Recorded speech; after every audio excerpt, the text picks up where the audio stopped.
আসলে প্রবাস সবার জন্য না, ঠিক আছে?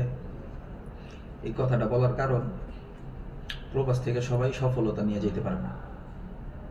প্রবাস থেকে তারাই সফলতা নিয়ে যেতে পারে যারা স্বার্থপর। মানুষের ভিতরে 80% মানুষ স্বার্থপর,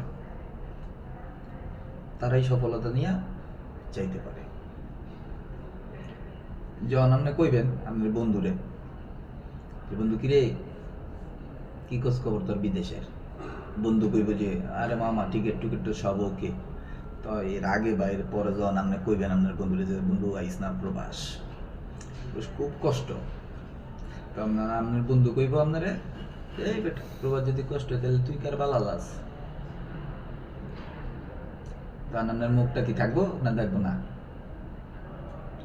ভাই জ্ঞান সবাই বিতরণ করে, সবাই জ্ঞান চোদ্দাস, কিন্তু স্বার্থর বেলা কেউ কারো না।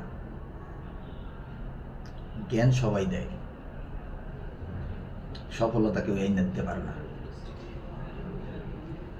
তো যদি কিছু করতে চান তাহলে নিজের বুদ্ধিতে, নিজের মেধায়, নিজের জোরে করবেন। কারো উপরে ভরসা কইরা কোনো সময় কোনো কিছু করবেন না। যদি করেন তাহলে ওই যে কথায় আছে না, আওগা মারা সারা আকাশ ভরা তারা, সেম টু সেম।